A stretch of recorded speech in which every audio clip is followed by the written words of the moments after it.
She was 12, a princess, alone in her gilded cage. The king's decree arrived at midnight. Her uncle, her husband, the words burned on parchment. She had no choice, no voice, no escape. The courtiers whispered. Their smiles were knives. Their eyes held delight at her suffering. Her mother cried in silence. She begged. She pleaded. The king did not listen. Power had no mercy. The hallways grew longer, the floors colder. Her footsteps echoed, small and meaningless. Her uncle waited, tall, cold, predatory, eyes like stone. He did not see a girl, he saw ownership. Elara's hands shook, her knees wobbled. She could feel her childhood slipping through her fingers. The candlelight flickered, shadows stretched across the walls. They mocked her, they whispered of what was to come. The first night approached. Her heart raced. The palace held its breath. Silence surrounded her. Every servant, every guard, every painted statue watched. She imagined escape. There was none. The walls were her prison. The doors, a lie.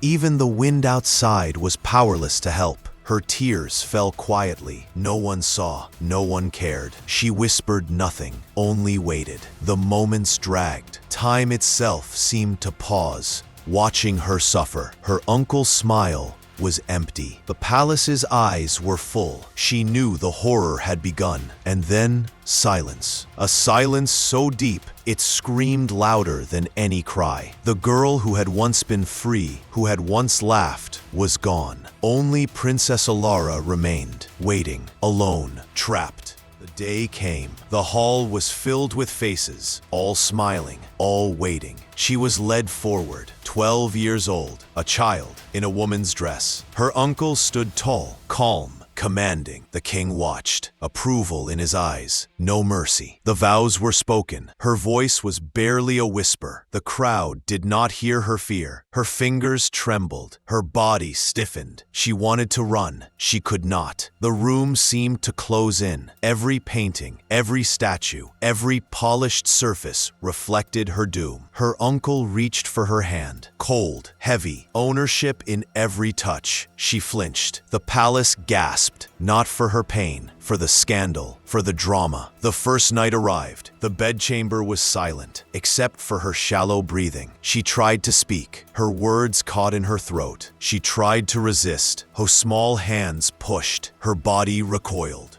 It was useless. Her uncle was relentless. Power crushed innocence. Experience crushed childhood. Hours passed. The walls seemed to close tighter. The candle flames flickered, shadows dancing like demons across the walls. Her mother slept in another chamber. Guards patrolled. No one interfered. None could. By dawn, she was broken. Not entirely, but enough. Enough to know the life she had known was dead. Her uncle left, the chamber emptied. She lay still, silent, eyes wide, heart heavy. No one came, no one asked. Silence became her only companion. Princess Elara learned then, power does not protect the innocent. It devours them, slowly, relentlessly. And she waited, waiting for the next horror, the next command, the next shadow. The palace was alive with whispers. They called it tradition. They called it duty. She called it a nightmare. Her uncle's shadow fell across the chamber. She flinched. 12 years old, forced into a life she had never chosen. No words were spoken. None were needed. Every look carried a threat. Every silence, a warning. She had no toys, no friends, no freedom. Only walls, only whispers, only the weight of power pressing down. The first punishments were subtle. A sharp word, a cold glance, a hand that lingered too long. Every gesture, a reminder, you belong to me. She tried to scream. Her voice broke before it left her lips. Her body froze. Her mind screamed. But the palace swallowed the sound. Time slowed. Days bled into nights. Nights into days. Candlelight flickered. Shadows danced. She counted every heartbeat, every breath, every silent tear. The courtiers smiled. They whispered, she will learn. She will obey. Their words were knives, disguised as advice.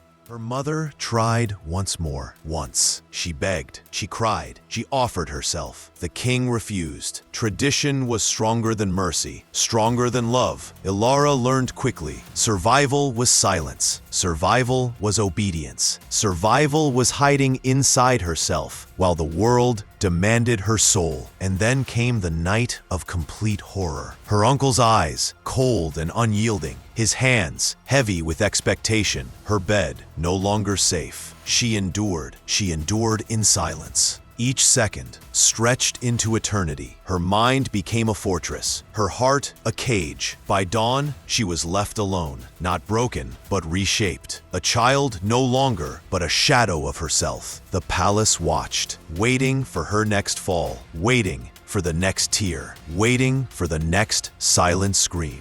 Night fell again. The palace breathed around her, waiting. Her uncle entered. No words, no warning, only cold eyes, only possession. Elara trembled, 12 years old, a prisoner in her own body. Every touch burned, every glance crushed her spirit. The walls closed in, the candlelight flickered, casting shadows like silent predators. She tried to look away, to hide, to disappear, but there was nowhere to run. Her cries were swallowed, her pain invisible, her innocence stolen in silence. Hours passed. The palace remained still. Only her shallow breaths echoed in the empty chamber. By morning, she was hollow. Not a child, not yet a woman. Only a shadow of fear and endurance. The courtiers watched, smiled, whispered. They called it obedience. They called it training. But Elara knew the truth. Power had claimed her. Childhood had fled. Silence had become her only companion. The palace had become her cage. The halls stretched endlessly, shadows whispering of what was to come. Her uncle walked the corridors with purpose, each step a reminder. She belonged to him, each glance a warning. Resistance would not be tolerated. Elara's days were filled with silent terror. Food brought in cold silver plates, guards watching, courtiers peeking from corners. No comfort, no kindness, only power, only control. She tried to retreat inside herself. A thought, a memory, a flicker of who she had once been. But even that was not safe. The palace walls seemed to crush any escape. The nights were worse. Alone in her chamber, she could hear the distant laughter of those who ruled her fate. Candlelight trembled. Shadows danced across her walls like grotesque specters. Her uncle's visits became relentless. Each time, the weight on her chest grew heavier. Hands too firm, eyes too cold, words never spoken but understood. She was property. She was a tool. She was nothing.